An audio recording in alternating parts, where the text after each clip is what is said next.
And welcome back to another episode of The Amazing City as your host. Wow, that's quite the intro there. As always, your host, Antonio Slater and Jack Ramsey. As you can see, I changed my setup a little bit. That way it's not as dark and, as my sister so lovingly puts it, looks like I'm recording in a cave. So change up a little bit. Now I have a ring light over here. And as you can see behind me, I have some hashtag art. So spruce up the setup a little bit, change it up. Crystal clear picture. Yeah, I mean, you love that. You love that. You really That's a crystal clear picture. You love to hear it, Jack. What we don't love to hear is that you're still suffering from COVID, and it's still kind of bothering you. Still have some lingering effects, but still have to ask the question: how you doing, bud? I'm doing well. I was down in Port St. Lucie this past weekend, taking in some games. Had to miss a Sunday game because I woke up just not feeling well. But I was able to get out on – those are 12-10 games anyways after a Saturday night rain delay and then a 3-hour game when games in the minor leagues are taking 2 hours this year. So, a 6:10 first pitch that starts at 7:15 that goes until 10 there at 4:30, turn around for a game at 12. And on top of not feeling well, was not optimistic about making it out in the first place. Right. But I had a good weekend. Got to see some good talent. Christian Scott, 5th-round pick last year, got on the bump. Joel Diaz and Javier Atencio are some bigger name Dominican pitchers they have, or that are international free agents that were down at the Dominican Academy, making their way up to the States. Diaz has been in the States before, but they just skipped straight through the FCL and replaced Carson Seymour and Mike Vassell in that St. Lucie rotation. They both flashed some great curveballs.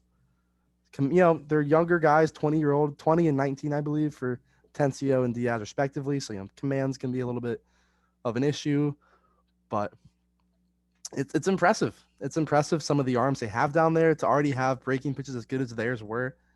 I mean, it's no cheering in the press box, no moans, no groans, but everyone was impressed. Those two definitely have some potential. I did some quick math, and Omar De Los Santos is on pace to steal every base. Just all of them. I think he's got before Sunday's game, I think he was at 35. Oh, my God. I have a video of him tagging and going to third on a fly ball. It's just – I was talking to the guy next to me, Bill Whitehead. Shout out to Bill. He's awesome. If De Los Santos, if you gave him a year – at like Auburn, Clemson, UCF, Kentucky, Kansas, pick your D1 football Power 5 school. Give him a year to learn football, and he's probably a top-tier slot receiver in the country. That's impressive. It's just the speed's insane. Yeah. I mean, he might be the fastest athlete I've ever seen in person. That's very impressive. And he's only been thrown out 4 times this year. I mean, there was one video I posted. I don't know if you saw it. Left-handed batter up. De Los Santos is on second after he just stole second. Mm-hmm. Left-handed batter. He takes off for third on a pitch out. Catcher has clear as day angle, and he gets in probably 2 or 3 ticks before the throw. It's just nuts. It's insane. That's wild speed, man. I don't think he's much of a prospect. He's got like a 5% walk rate, like a 35% strikeout rate. Doesn't make enough contact. He's 21, 22. He's older already, especially for St. Lucie. But his speed tool is the best in the system. And I think that plays because a tool overall is probably a top 5 tool for a position player. We've seen in the past that look at some franchises will sacrifice offense if their glove is good and if they have plus speed. Terrence Gore. I mean, hell, I'm pretty sure Billy Hamilton's still kicking around somewhere. These are Billy guys. Burns. Yeah, these are guys that Eric Young Jr. don't know how to swing a bat, but because they're so damn fast, they still bring some value to a team, especially in the case like a Terrence Gore. In the postseason, you need someone on first to steal a bag in the 7th or 8th inning with a tying run on first. Especially in today's game. There you go. Especially in today's game with the automatic runner on second base. Oh, my God. There's value there. The play that ended the game was a shot down the line. I've put a video of it up on my Twitter. And just the range he has, he's got a fairly decent first step, but a good arm and a decent glove. but the range he has is insane. Because I think we see it sometimes with Starling Marte. Good speed does not always equate to great range. Sometimes some guys are just really good downhill runners. You give them straight line point A to point B, they're gonna make it. But range includes, tracking a ball, getting a good first step. De Los Santos has some pretty good range and some really good closing speed. Watching him in the outfield is like watching a good free safety. Just because the closing speed is insane. But I had a great time. Stanley Consuegra, in my opinion, I tweeted it out in my notes that I picked up from down there. Of the outfield prospects they have in the States, of everyone not named Alex Ramirez, I think he has the highest ceiling. I mean, he's just hitting piss missiles left and right. I don't think I'd call it a plus glove, but it's not a bad glove. I think where he is right now, it's a good glove. And he's got a strong arm. The more you read about the system and the more you're saying on these episodes, it goes back to what we said a few episodes ago, where this is the first time in a while where Mets fans and the Mets organization can truly feel good about what they have in the minor leagues.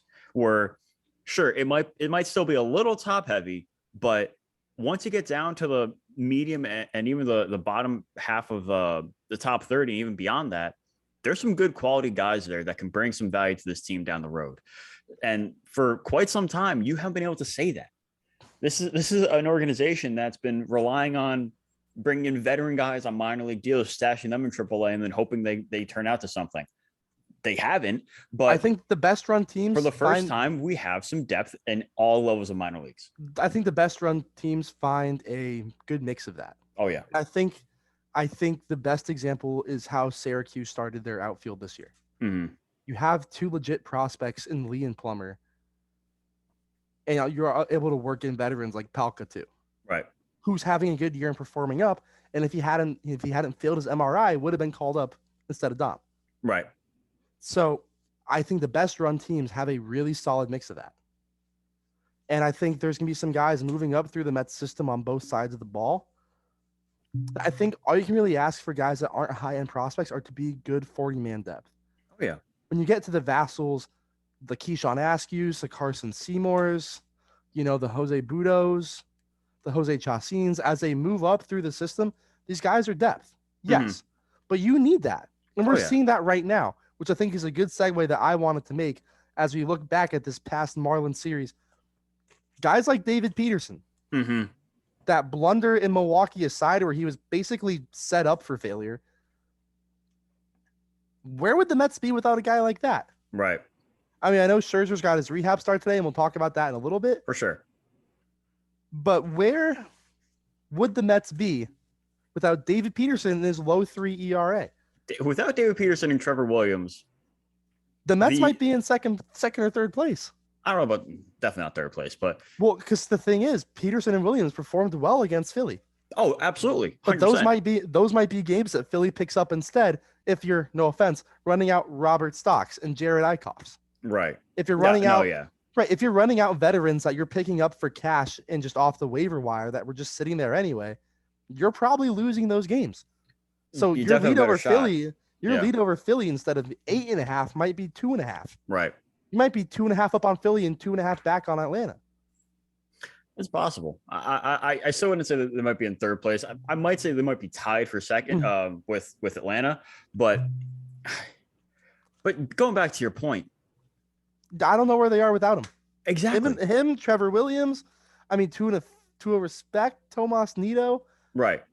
Listen, I mean, we can say Tomas Jeff McNeil. Tomas Nido over the course of his career has always been a guy where in short spurts he brings some excellent value and can even produce at a decent level with the bat. But we've seen him play 4, 5, 6 games in a row now, and over that course of the stretch of time, the more you see him, the less he produces. That's just the way he's been throughout the course of his career. He's still been tremendous with runners in scoring position. But then you see his runners in scoring position numbers, and it just makes no sense. It makes no freaking sense. When no one's on, he's at like 200, but then he becomes Babe Ruth when there's a guy on second base. I'm not complaining about it. I don't mind it. I think Nido is a good microcosm of where the team is as a whole. Right. The approach with runners in scoring position is night and day. I'm not a huge put the ball in play, see what happens type thing, because that was chili ball. Mm-hmm. And Chili ball worked when the baseballs were juiced, and half the time when you're putting the ball in play, it was going 350 plus. Right. But when you have a guy like a Nito, like a Canna to a lesser extent, but guys that aren't going to really shoot the gaps, the ability to put the ball in play and have the barrel control Mm-hmm. to say, all right, I'm shooting this ball the other way. I think James McCann does a great job of it. To have the ability to be like, okay, runners a scoring position. All right, I have a guy on second, 2 outs, guy on first, 1 out, but I got JD on deck behind me against a soft tossing lefty starter, Mm-hmm. whatever the situation may be. To have the barrel control to be able to shoot the ball the other way and put the baseball where you want it to go is a very, very, very underrated skill. It's one of Luis Guillorme's best skills at the plate. Oh yeah. His barrel control is insane. Mm-hmm. His Him ability and McNeil, to control, man, they're both incredible. their ability to control where their bat is going and what they're doing with it is nuts. It's not an easy thing. No, of course It's not. easy if you're throwing a ball to yourself when you have a fungo and you're cherry bombing. Yeah. It's not the same when you don't know if you're getting 99 at the chin or 80 low and away. Yeah. But to be able to still have the barrel control to put the ball in play, and it's not like okay, put it in play and see what happens. It's it's all right. I'm gonna shoot one through the 3.5 hole. Like what They're Guillorme shifting did the me other over. day. They're shifting me over. I'll put 175 on the ground. It'll squeak through. Yeah, like there was a man And on it's third, not sexy, 1 or 2 but outs. If it works, Luis it works. Guillorme is facing Sandy Alcantara, who, if the season ended today, is winning the National League Cy Young Award. Yeah. And he shot one the other way. It was like a 97 sinker on the outer half of the plate. It was like you couldn't have made a better pitch. And he just went with it, shot it through the gap there, scored a run, tried to start a rally. But when you're facing Alcantara, getting 2 runs in 7 innings, that's a win. So, I mean, you could say that about the whole game Alcantara pitched. Yeah. He made a great pitch. That was his whole night. Dude, that guy's incredible. It's the most Marlins thing ever is that when he starts to emerge as a top 5 pitcher in the National League, Rogers can't put up what he put up last year, and Lopez crashes back to reality. Yeah. It's just I think with Lopez, it was a little bit of the after effects of being hit by the line drive. I'm shocked they didn't put him on the IL after that. Well, you want to talk about the Mets being cursed? The Mets just trip over their own 2 feet. Yeah. Even when the Marlins start doing something right, God says no. Yeah. Yeah. It's kind of true. No, you have Sandy Alcantara, who is 2022's Jacob deGrom, because Jacob deGrom isn't pitching yet. He's going 8 innings every start. I think he's got a record under 500. I don't get it. He's got an ERA of like 1.5. They're 29 and 36. Yeah. Let's see, pitching wise have to be near at least. Alcantara has a 1.72. Pablo Lopez, who started the year with like a sub 1. Yeah. Like his first 5 starts is up to a 2.85 now. Up to a 2.85. Well, I think even but your point remains. Well, right. Well, coming from a sub 1 at the beginning of May to arriving through June, and you're already up basically 2 points. Right. It's like you're saying, kind of crash back to reality. Yeah. And I mean, Jesus Luzardo has been hurt and hasn't been what they hoped he would be. I mean, Eliezer Hernandez is arguably the worst pitcher in the National League. I mean, Patrick Corbin exists. Yeah, well. Joanna Don exists. The entire Nationals exists. Simply an unserious franchise. Yeah. Even Trevor Rogers. A 1.62 whip, a 5.83 ERA, 53 strikeouts, and 58.2 innings. I don't know what happened to him, man. Like last year. Last year, he went in 25 starts. He gave up 39 earned runs. This year, in 13 starts, he's given up 38. Wow. And like you said, we're not even out of June. I'm pretty sure that's with the IL setting in there. He's going to make another start this month. Oh, definitely. We have 10. He might make 2. Yeah. Because he started when? Yeah, he started on Monday. Yeah. He'll make 2 starts. Speaking of 2 starts, 2 games with Houston. Mm-hmm. Williams and Peterson. We've been talking about him this whole. So I think tomorrow is Peterson and. No, today's Williams. Or Williams and tomorrow and is Carrasco, I think. Carrasco? Yeah, because Peterson was yesterday. Oh, shit. Plus, Peterson's going to become a dad soon, so he's not pitching. True. So you have Williams and McCurdy today, Carrasco and Luis Garcia tomorrow. I think if you're looking at these matchups, especially with who the Mets are throwing out there with Williams and is it Carrasco? Yeah. You're Carrasco looking and at Luis these Garcia two, and tomorrow. if you can draw up how you'd want pitching matchups to go for the Mets, these are what you want. If you're throwing out Trevor Williams, you want it to be either Urquidy or Garcia, maybe a Framber Valdez. The fact that you're avoiding Justin Verlander, you're giving yourself a shot. No, yeah, absolutely. Plus, we don't know the status of Yordan Alvarez, who is an MVP candidate for the American League because he hurt his hand. He might not play. He might go on the IL. Either way, it's tough to say that the Mets might be finding the Astros at the right time. It's not going to be a tough series because they got studs up and down their lineup and in the bullpen, but you got a shot. No, I think as long as you avoid Valdez and Verlander, you're going to give yourself a shot. Yeah. And I think Williams is a decent enough pitcher, and I think he's not too much of a fly ball pitcher that he should be fine in that ballpark, especially out towards left field. Mm-hmm. Shouldn't be too much of an issue. Nah, he's a ground ball guy. And Carrasco's doing his thing, and I think I have the most trust of anyone in this rotation going in, game out. I have the most trust in Carlos Carrasco. It's hard to argue that. Even if he gives up 4 runs, he might go out and give you 8 innings. Right. Which is something you need. Right. Especially with how the Mets bullpen, not say how they've been lately, but that your ideal 6 to 9 out reliever is currently in the rotation. Yeah. So there's a lot of value in that, I think, especially in today's game where you have a lot of the relievers going multiple innings. And, I think I could, what's the best way to put this? I think it could be argued that, Mets relievers so far this year have been as volatile as they've been at any point this year. I think that's fair to say. It kind of sucks that you have Lugo going on the paternity list, so he won't be pitching in the series more than likely. He had a rough outing 2 outings ago. Right. He's been up and down. Or 2 or 3 outings ago, he gets roughed up a little bit. Then he goes like 2 innings with 5 strikeouts. Yeah. And then yesterday happens. And now just going back to Carrasco, obviously with his time in Cleveland, he has some experience against the Astros. In his career, he is 4-3 with a 3.69 ERA with a WHIP just above 1. Sounds like 53 Carrasco, man. 2/3 innings. He's got 63 strikeouts in those 8 starts, I should say. So, he has some decent numbers there.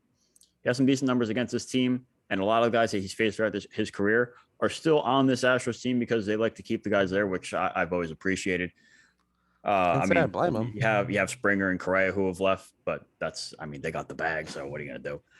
Altuve, Alvarez, Tucker, Bregman. Kyle Tucker, Bregman's there. They still have Martin Maldonado, Michael Brantley. Yeah, Brantley, a former teammate of Carrasco. Yeah, that should. Dude, talk about an outfield that could have been.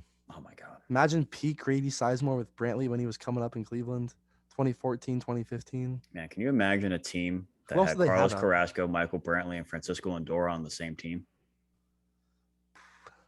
Wow. If only they could have kept that together.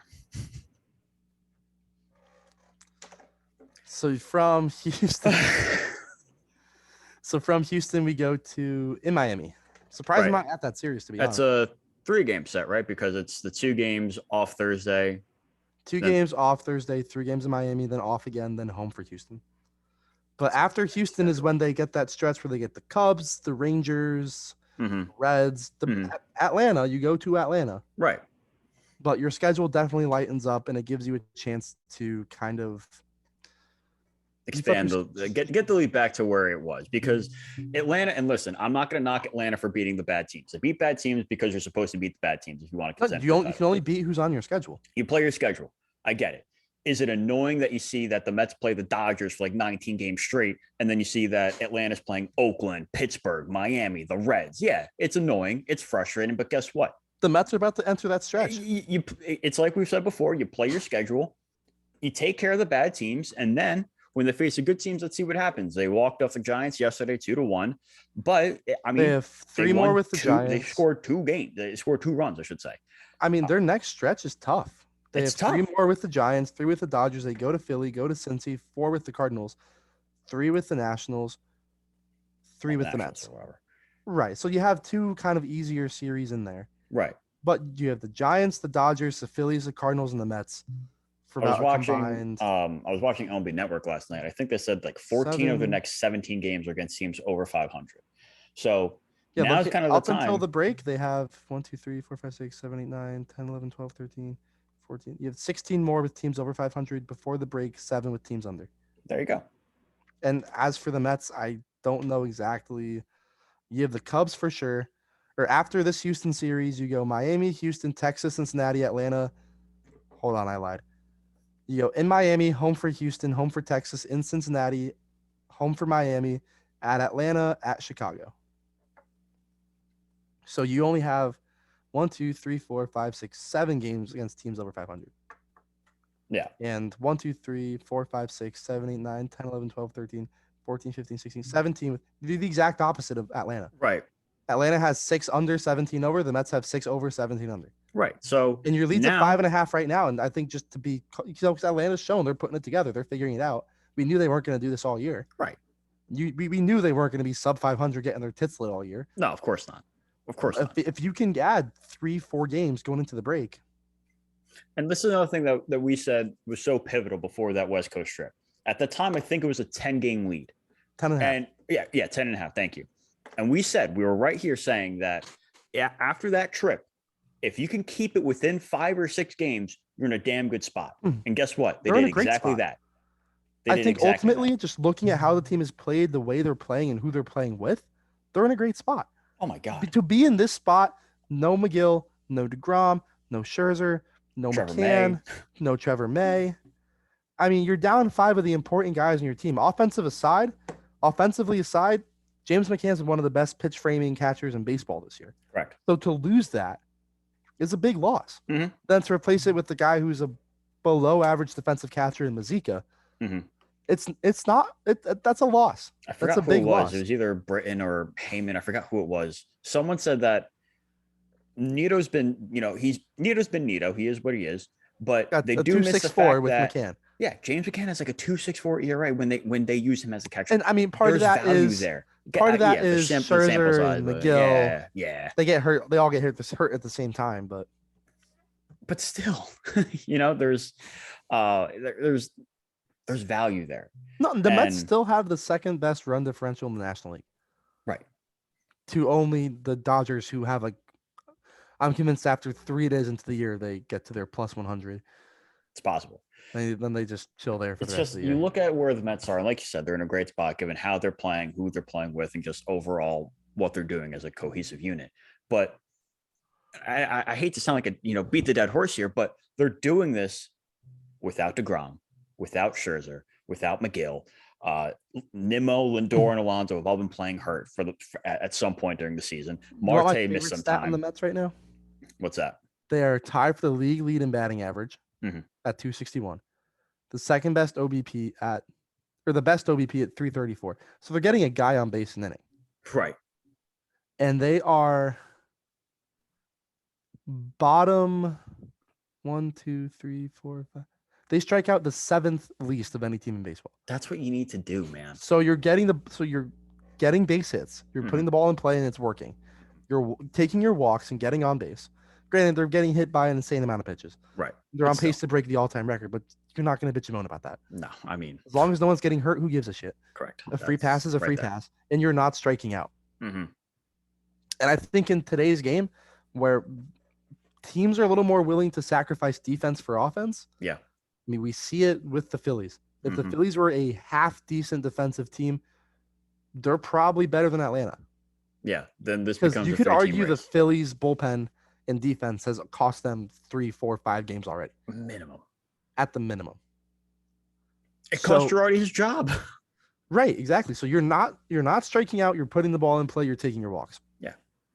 Men on base, and then as a team that has an approach that works with men on base, is a recipe to win. You don't need to hit 400. I mean, we all want to see 450-foot home runs. Of course. The easiest way to score a run is to put one over the fence. For sure.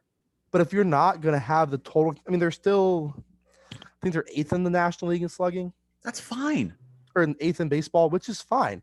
But if you're not a team that's going to be hitting tanks left and right, and you only have two or three guys that are really doing that, right? But you have the approach and the guys in the lineup to make that work. That's winning baseball. Listen, if you're going to be a team that's offensive approach is death by 1,000 paper cuts, and then it won the Royals a World Series, right? And then you occasionally sprinkle in the 3-run home run, you're going to win games. And to go back to your point, I'm just looking up right now. They are 9th in baseball in slugging at 402. So, I mean, that's plenty. You're not striking out. You're putting the ball in play. You're taking your walks. And they're towards the middle of baseball in home runs with 64. They don't have 64 home runs as a team, but guess what? 45 wins. They got the best record in the National League. Right, and then you also have no DeGrom, no Scherzer, no McGill. You still have the 10th best ERA in baseball. Mm-hmm. I mean, they have the 4th best slugging in the National League to just tie it all perspective, yeah. But then, like, the Mets have struck out more batters than anyone else in baseball. That's good. That's really good. Especially in today's game. Mm-hmm. This is so off topic. But you know what I saw today? What's that? In his career, Joey Gallo only has 2 sacrifice flies. Yeah. That's more insane than the Joey Votto had never popped up on the infield thing. I would agree. Like someone who has that much power and hits the ball in the air as much as he does, you'd think at some point he'd luck into one. His first sack fly was last year, I think, when he got traded to the Yankees. Right, you'd think you're getting more guys on base and you're on better teams than you were in Texas. Yeah. I'm still trying to figure out that Yankees team. I don't know. Okay. I don't want to talk about the Yankees. Max Scherzer, rehab start, pitching to James McCann today. Mm-hmm. In theory, could come back this weekend. Make a bit of an abbreviated start, they said. Pat Regazzo said he wants to go 4 innings or like 65 pitches. And if he does that, you have to imagine his bring him back step. At 85 or 90. Exactly. If he can give you 5, exactly, maybe an efficient 6. Follow him with Medina or Lopez, whoever. Exactly. Follow him with Drew Smith, Joey Rodriguez, one of those guys. Like if bridge the gap to Diaz in the 9th. Gives you 5 innings, that 80 pitches. Or hell, bridge him to Trevor Williams. Yeah, exactly. Maybe they can first start, give him Peterson or Williams behind him as a follower. Exactly. To get you 5-6 outs and get you to the 7th inning. Oh yeah. Even if if he can give you 4, take the 2 others out of the follower, and then go from there. There you go. All right, so we got 2 with Houston, 3 with the Marlins. Mm-hmm. Do we want to include the other 2 with Houston at home? Because we say just makes sense. Why not? Yeah. It's only a 6-day span. We're not recording again in 6 days. No, it's just not going to happen. All right, so 4 with Houston, 2-2, 3 at Miami. Quick math tells me that's 7 games total. I think 2-3-2. Yeah, that's 7. There you go. I think considering the 5 at home, 3 with the Marlins, you're missing Valdez and Verlander. And you could potentially be missing them twice. Right. I think 5-2 is what you hope for. Of course. The Marlins are going to be stupid and steal a game, and you're probably going to lose a game in Houston. At some point, yeah. I think conservatively, you hope for 4-3. At best, you hope for 5-2. Yeah. Anything more than that's gravy. You can't argue that. You can't argue that. Anything more than that is gravy. Oh my god! Did you set that up, or did you just realize that you had gravy on your shirt? I just realized that I had it on, and I just kind of rolled with it. All right, I'll believe you. I don't know if I really believe it, but I'll roll with it. I don't know if I believe myself. But yeah, I mean the way this season has gone, the whole motto pretty much just been win the series, and that's what they've been doing. If you win your series, you're gonna win. If you win 3/4 of your series, that's without mentioning the Mets have only lost 3 so far, and it's end of June. They're losing 1 a month. Oh no! You're gonna win 100 games. Come on. There's a possibility that both teams in New York win 100 games this year. Yeah, as of right now, they're both on pace though. I hate on pace because on pace can so easily fall off the rails. Oh, of course it can. But this is not a small sample size. I mean, they're 45 and 25 right now. 45. I want to say 45 and 23. I'm checking. Don't worry. They are 45 and 24. Ah, damn. So perfectly in the middle. Okay. So they are very nicely 69 games into their year. Nice. You're more than a quarter of the way in, more than a third of the way in, pushing the half. You're pushing 50% into the season. Well, the next time we record, we could be halfway through the season. I really hope not. I mean, I That's doubt just it. lazy on our part. I mean, we're pretty lazy. But yeah. But no, I mean, I think so when you're done with this stretch, you are 76 games in. Yeah. When you're done with that second Houston series, you're basically halfway through your season. Right. And you've At done this it all point, you without know Jacob who you deGrom. are. Right. You know, at the bare minimum, if you don't get deGrom back, if Scherzer comes back, we expect him to. You don't. Let's say Scherzer gets hurt again, like McGill did. Maybe you don't get McGill back. You're still in a great spot. Oh, yeah. Because they're not in a spot where they're adding games or they're adding players to stay afloat like they were last year. Right. You're adding guys, and even then, they didn't do their job. No. The front office. You are adding guys to put yourself over the top. Mm-hmm. So, I think conservatively, you hope for 4 and 3. Mm-hmm. And then you beef up with Texas, Cincinnati, whoever. Yeah, and then that's when you start getting fat. You start getting, and hopefully, with this, you can take 1 out of 2 in Houston, maybe 2 out of 3 with the Marlins, and the Dodgers and Giants can take care of business in Atlanta. Yeah, if you go with those 4 games against Houston, and you split 2 and 2, go 2 and 3 in Miami. No one's batting an eye. No, and you have to, and it's also to keep in perspective that the Braves are facing the best team in the National League. I still think the Dodgers are the best team in the National League. I would agree. And a very solid team in the Giants. I mean, everyone's talking about the Dodgers and Giants, the Dodgers and Padres trading first place back and forth. The Giants are a good team. They won 107 games last year. And they're going to win 90 plus again. They're going to go to the playoffs again. They're still 3 teams are coming out of the West. It's very possible. I think it's going to come down to probably Atlanta and the Brewers for that last spot. I think the Cardinals might start to run away with that division at some point. That Brewers offense has, unless the Brewers make significant changes, I don't trust that offense. Which is fair. I mean, we're going on 2-3 years of the Brewers being pretty much all pitching and just trying to hit enough. But you're at the point now where that pitching is starting to regress a little bit. I mean, Aaron Ashby's hurt. Mm-hmm. Woodruff hasn't pitched in God knows how long. Woodruff is hurt. Burns has looked mortal at times. Mm-hmm. Hader has a blown save. For once. Yeah. But even then, like, if you're not hitting enough, you're not getting to Hader. Right. Yeah. I mean, it doesn't matter. And even when you get into the teeth of September and you get into the playoffs, you're not playing games with the Mets, the Dodgers, the Cardinals, whoever. You're not playing a lot of 2-1 games with them. Yeah. I mean, we saw how the Brewers were last year. They had enough offense to get through the regular season, especially when you have teams like the Cubs, the Pirates, and the Reds in your division. So that way you only have to worry about the Cardinals at that point. But then once you got to the postseason where it was more good pitching, they looked inept. They looked awful. Christian Yelich looked like he was an 80-year-old man swinging the bat. No, I mean, they are, I just think they're a product of an awful division. Oh, yeah. I mean, it's like the 2015 Mets went on a great run. Mm-hmm. But they just beat the shit out of an awful Miami team, a pretty bad Atlanta team, and an awful Philadelphia team. Right. I mean, that Mets team on paper, talent-wise, probably an 84, 85 win team. Yeah. I mean, you just beat the shit out of some terrible teams from this year to 2015. Oh my this year's team probably not making the World Series. This year's team is probably not making the World Series. This year, that 2015 team is what we're describing with the Brewers to a T. Right. You have just enough offense to get by. You have 3, 4, 5 dudes who can do it. Yeah. Duda, Grandy, Murphy, Cespedes, Wright had his moments. Yeah. You have enough offense to get by, but you are pitching heavy as all hell. Yeah. So 4 and 3. We're gonna get some hot takes in. Let's get some hot takes. We've been awful with these hot takes, but I started off strong and I just fell off a fucking cliff. Yeah. I'm gonna say by the next time we record, the lead is over 8 games. I like it.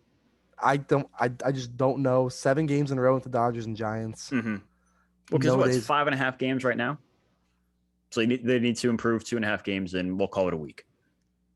Yeah. Which is 8 absolutely days. possible given eight or the 9 days. yeah, given the schedules. That's possible. That's my guess. I will go by the next time we record, so we'll probably have about two starts for this guy. Carrasco goes 8 scoreless. Doesn't matter which one, just one of them. Doesn't matter. Yeah, just one of them. And one of his starts either this one or I guess it would be Sunday against. No, it wouldn't be Sunday. It'd be against Houston again. It would be against Houston, likely. Unless they skip Williams or Peterson. Right. Unless they decide to skip Peterson with the day off and keep guys on a normal schedule. Yeah. But even then, it's the Marlins. I'm going to say Carrasco turns in an 8 scoreless inning start. 8 scoreless innings. Word. I mess with it. Yeah. Trying to watch my mouth. I mess with it. All right. Any final thoughts? LFGM, baby, as always. LFGM, I love it. All right. Well, as always, it's Antonio Slater. It's Jack Ramsey. Follow us on Twitter. Subscribe on YouTube. Please subscribe on YouTube. Please subscribe on YouTube. Subscribe on YouTube. Thank you, Jack. Yeah, follow us. And as always, LFGM.